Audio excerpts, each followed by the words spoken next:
You know the story of Joseph, right? Whether you call him Joseph or Yusuf, his journey from being the favorite son to basically running Egypt, well, it's one of the most foundational stories for billions of people all over the world. I mean, it's got everything that makes a story last forever.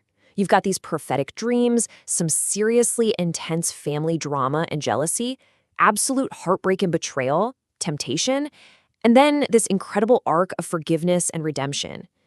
It's just an epic tale. So you probably know the basic story.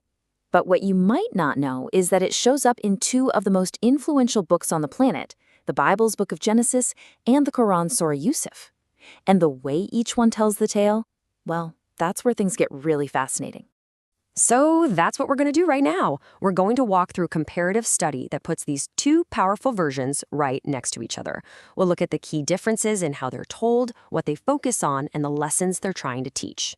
Okay, so the first thing the study looks at are the big picture stylistic differences.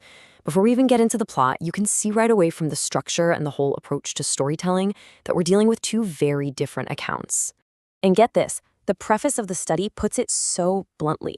It says the differences are so deep that if it weren't for the names being the same, you might think you were reading about two completely different people. Wow, that really tells you how significant these variations are.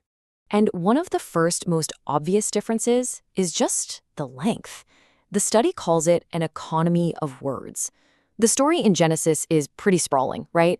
It's around 8,000 words long. But the Quranic version? It's incredibly tight, coming in at just under 1,200 words. That huge difference alone tells you they're coming at this from different angles. So you might be asking, how is it so much shorter? Well, the analysis points to a few key things. The Quranic version has this laser-like focus on moral guidance. It doesn't bother with a lot of proper names, there's this constant reminder of God's presence, and the whole point is explicitly to provide guidance, not just to tell a historical story. All right, let's see how this all works in practice. We'll start right at the beginning of the story with the event that kicks off the whole drama, Joseph's dream. And boom, right out of the gate, we hit a huge difference in the plot.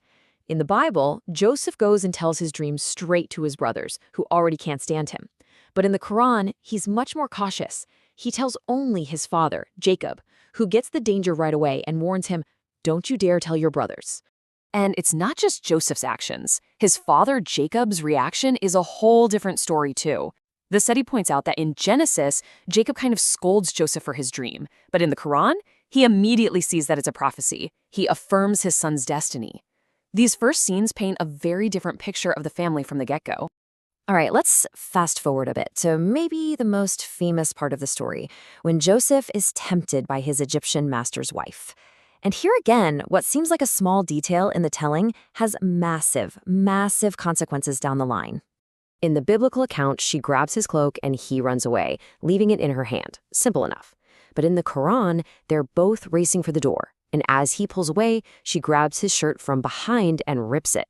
Now that tiny detail, where the tear is, becomes the crucial piece of evidence. Because in the Quranic version, this isn't just a he said, she said situation. It turns into this logical deduction. A witness steps up and proposes a test. Look at the shirt. If it's torn from the front, he was coming towards her. But if it's torn from the back, he was running away. And sure enough, the shirt is torn from the back, proving his innocence right then and there. Now, even though he's proven innocence in that moment, he still ends up in prison.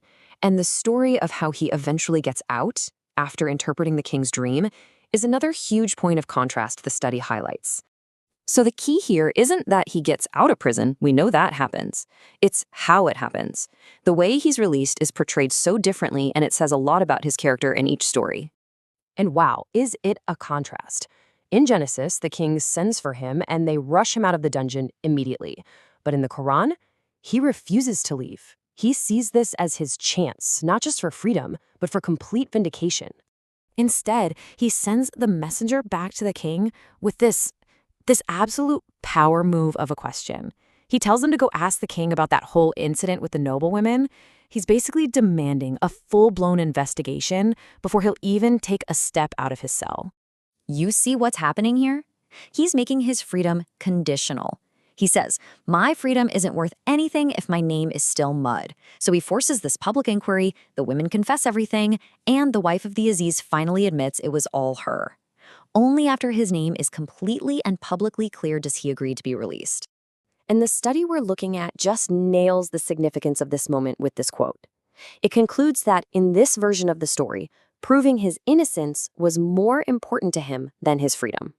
Okay, so we've seen all these differences. The dream, the shirt, the prison release. So what? Why does it all matter? Well, this is where the study brings it all together to explain the unique purpose behind each of these narratives. It really boils down to the core focus of each telling, and this table lays it out perfectly. The biblical narrative reads more like a historical record, really digging into human flaws and messy family dynamics.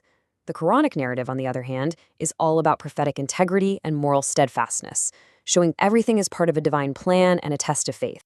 So in the end, the big takeaway from the study is that these aren't just little storytelling quirks or accidental changes over time.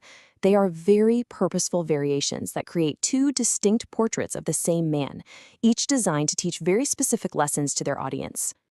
And that leaves us with this really big question to chew on. The story of Joseph is beloved in both traditions, but seeing them side by side like this shows us just how powerful storytelling is, and how even subtle shifts can totally change the meaning and the message of a sacred story for billions of believers.